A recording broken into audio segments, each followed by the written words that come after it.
किसी दिन एक ऐसी हिंसक भीड़ आपके घर में घुसेगी, आपके पिता को पीट पीट करके मार देगी, और मारते समय वो भीड़ ये नहीं पूछेगी आपसे कि आपकी जाति क्या है, आपका धर्म क्या है। जो हिंसक भीड़ होती है, जो उन्माद फैलाने वाले लोग होते हैं, ये शैतान होते हैं। इनकी ना कोई जाति होती है, इनका ना कोई धर्म होता है। आज राम के नाम पर हिंसा हो रही है चारों तरफ कि जो श्री राम जय श्री राम बोल देगा वो बचा रहेगा, और जो नहीं बोल देगा वो मार दिया जाएगा। अरे कौन सी राम की बात करते हो? ये जो भीड़ और ये भीड़ में छिपे हुए जो गुंडे, जो दंगाई, जो आतंकवादी, ये जो जय श्री राम की बात करते हैं, नारा लगवाने की बात करते हैं, आज राम के बारे में इनसे अगर चंद शब्द पूछ दो तो इनको राम के बारे में कुछ पता नहीं है। सबसे बड़े दंगाई, सबसे बड़े उन्माद फैलाने वाले, सबसे बड़े जो है दंगा भड़काने वाले यही लोग हैं। ऐसे लोगों को पुलिस कभी भी सजा नहीं देती है। ऐसे लोगों पे एफआईआर तो होती है, ऐसे लोगों पे मुकदमे तो दर्ज किए जाते हैं, लेकिन ऐसे लोगों को सजा कभी नहीं मिलती, क्योंकि इनको संरक्षण प्राप्त है।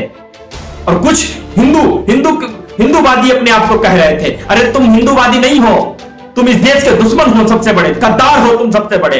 तुम जय श्री राम की बात करते हो, राम का मतलब समझते हो?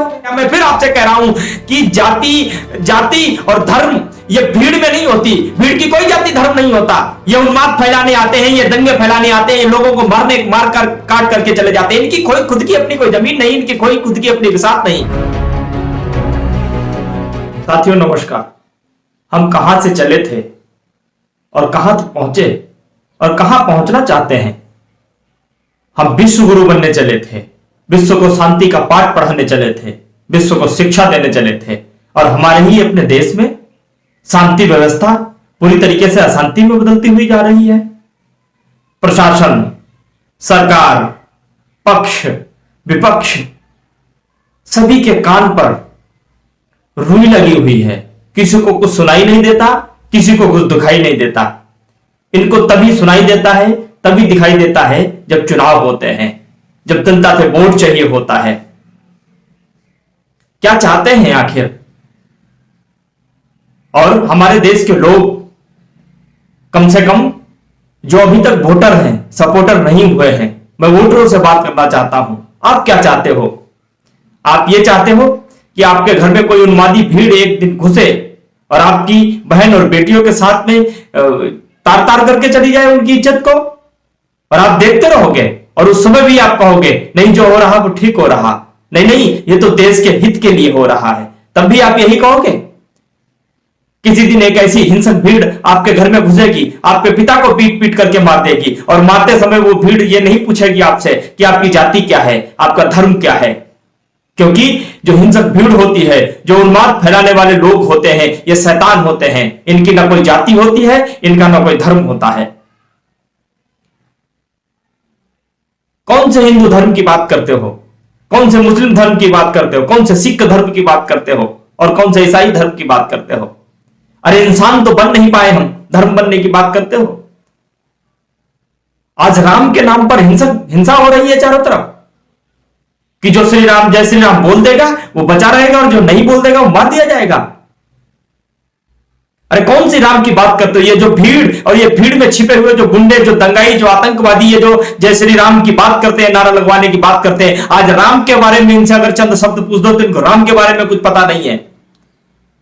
सबसे बड़े दंगाई, सबसे बड़े उन्माद फैलाने वाले, सबसे बड़े जो है दंगा भड़काने वाले यही लोग हैं। ऐसे लोगों को पुलिस कभी भी सजा नहीं देती है। ऐसे लोगों पे एफआईआर तो होती है, ऐसे लोगों पे मुकदमे तो दर्ज किए जाते हैं, लेकिन ऐसे लोगों को सजा कभी नहीं मिलती, क्योंकि इनको संरक्षण प्राप्त है।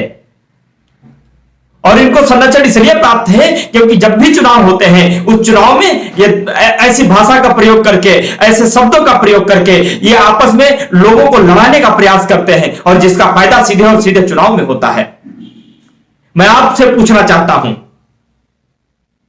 चाहे यहां पर कोई एक अशरफ हो, चाहे यहां पर कोई एक अक्षय हो, चाहे यहां पर कोई एक अखिल हो, चाहे यहां पर कोई एक परमजीत हो, चाहे यहां पे कोई परविंदर हो, मैं सभी से पूछना चाहता हूं, क्या आप ये चाहते हो कि आपके बच्चे, हंसते खेलते परिवार इस उन्माद फैलाने वाली भीड़, इस दंगा भड़काने वाली भीड़ का शिकार हो जाएं?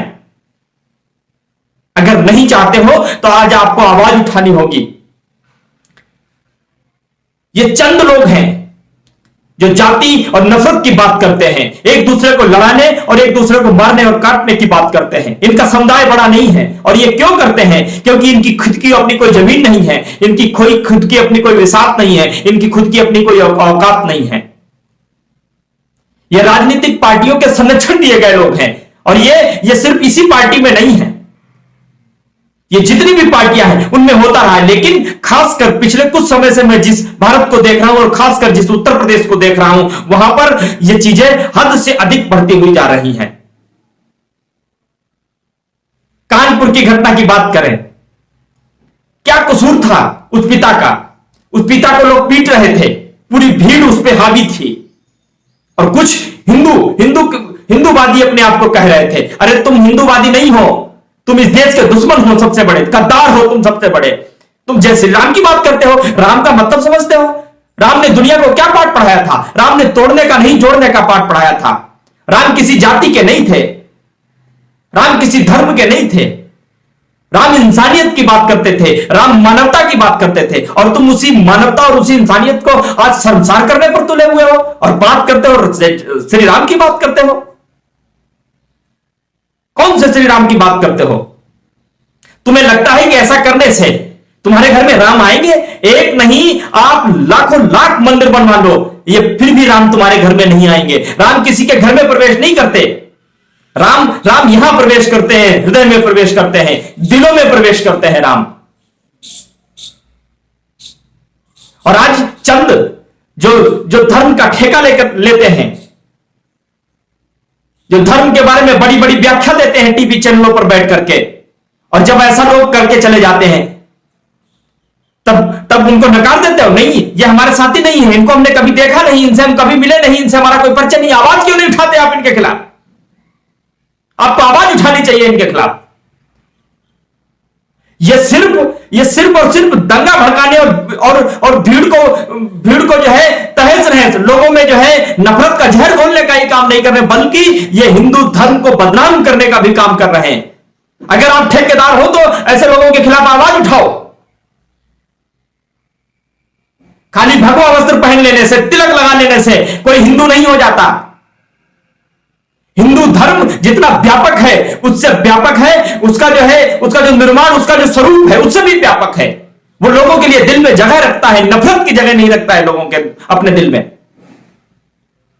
आप अपने दिल में नफरत की जगह लेकर के निकले हो, और कौन सी भीड़ आपने छोड़ दी वहां पर ले जाकर के, जो खुलेआम कहती है, एक विशेष कम्युनिटी को टारगेट करती है कि ये काट दिए जाएंगे, ये मार दिए जाएंगे। फिर कल वो विशेष कम्युनिटी खड़ी होगी, वो इन पे कहेंगे कि हम तुमको काट देंगे। आपस में लड़ने और मरने और काटने का जो है, ये क्या हो रहा है? कहां जा रहे हैं हम? आपको सोचना होगा, आपको ये विचार करना होगा। और जो हिंदू धर्म के लोग, आज कई सारे लोग जो पढ़े लिखे लोग भी हैं, वो भी टीवी से देखते होंगे, वो भी उन्होंने जो कानपुर की घटना जिन्होंने देखी होगी, बोले हाँ ठीक, इनके खिलाफ ऐसा ही होना चाहिए। आपको क्या लगता है, आज इनके साथ हुआ, ये कल तुम्हारे खुद के साथ हो जाएगा, और करने वाले लोग यही होंगे। फिर आप क्या कहोगे? फिर आप किस तरीके से इनको नापोगे? इनको कैसे पहचानोगे कि हिंदू थे और मुसलमान थे? मैं फिर आपसे कह रहा हूं कि जाति और धर्म ये भीड़ में नहीं होती। भीड़ की कोई जाति धर्म नहीं होता। ये उन्माद फैलाने आते हैं, ये दंगे फैलाने आते हैं, लोगों को काट करके चले जाते हैं। इनकी कोई खुद की अपनी कोई जमीन नहीं, इनकी कोई खुद की अपनी विसात नहीं। ये तो खुद ही घूम रहे हैं, फिर रहे हैं इधर उधर, धर्म का चोला ओढ़ करके। हिंदू की बात करते हैं, जय श्री राम की बात करते हैं। जानते हो जय श्री राम, राम का आदर्श जानते हो? कौन थे राम? राम का रा नहीं जानते हो तुम। राम की बात करते हो। कानपुर की घटना, एक बेचारी छोटी सी बच्ची अपने पिता को लिपट लिपट करके रो रही है। क्या कसूर है? एक बच्चे का जो पिता होता है, वो उसका मान सम्मान स्वाभिमान होता है, उसका संसार होता है। और उसी के सामने जो है सैकड़ों की भीड़ जब उसके पिता पर चोट कर रही हो, उसके पिता को पीट रही हो, आतंकवादी उसे कह रही हो, उसे जलील कर रही हो, उस बच्ची पर क्या गुजर रही होगी। और ऐसा ही जब आपके साथ, आपके अपने बच्चों के साथ जब आपके साथ ऐसा हो रहा हो, फिर आप क्या करोगे? इसका जवाब मैं चाहता हूं आपसे। और हाथ जोड़ करके माननीय योगी आदित्यनाथ जी से मैं कहता हूं कि आप मुख्यमंत्री हो, सूबे के मुख्यमंत्री हो। मुख्यमंत्री एक राज्य की सबसे बड़ी पावर होता है, विश्वास करते हैं आप पर लोग। मैं आप में आस्था रखूं चाहे नहीं रखूं, फिर भी आप हमारे मुख्यमंत्री हो। क्या हो रहा है? आपसे हाथ जोड़ करके मैं आपसे कहता हूं, ये प्रदेश आपका है, ये देश आपका है, और इस देश के मुखिया आप हो, इस देश के मुखिया मनोनीत किए गए हो आप। कम से कम ऐसा तो ना होने दो। हमें विश्वास है आप पर। लेकिन ये कौन लोग हैं जो बार बार खुलेआम, और आप कानपुर की घटना देखिए, वीडियो देखिए आप, पुलिस वहां पर पहुंचती है, पुलिस उसको बचा करके ले जा रही होती है, और उस पुलिस की मौजूदगी में भी लोग उस पर चोट कर रहे हैं, बेखौफ होकर के चोट कर रहे हैं, जिनको डर नहीं है किसी बात का।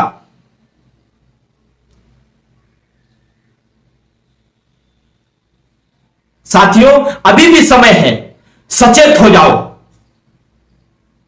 बार बार एक ही टॉपिक को रिपीट किया जाता है, इस बात को समझना होगा आपको। और जब जब चुनाव होते हैं, चुनावों के समय ऐसा किया जाता है, बार बार एक ही टॉपिक को रिपीट किया जाता है, और जैसे ही चुनाव खत्म होते हैं और वैसे ही सारी चीजें शांत पड़ जाती हैं। अपनी आंखों पर पट्टी बंधी हो तो खोल करके एक बार देख लो। पश्चिम बंगाल में भी यही हुआ, जब चुनाव चल रहे थे, न जाने क्या क्या कुछ कुछ कहा जा रहा था। अगर वास्तव में वो सच था तो चुनाव के बाद में भी लगातार यही होना चाहिए था, लेकिन जैसे चुनाव खत्म हुए, सारे के सारे टॉपिक खत्म हो गए। ये सारे के सारे टॉपिक, ये सभी की सभी किताबें तभी खोली जाती हैं जिस समय चुनाव होते हैं।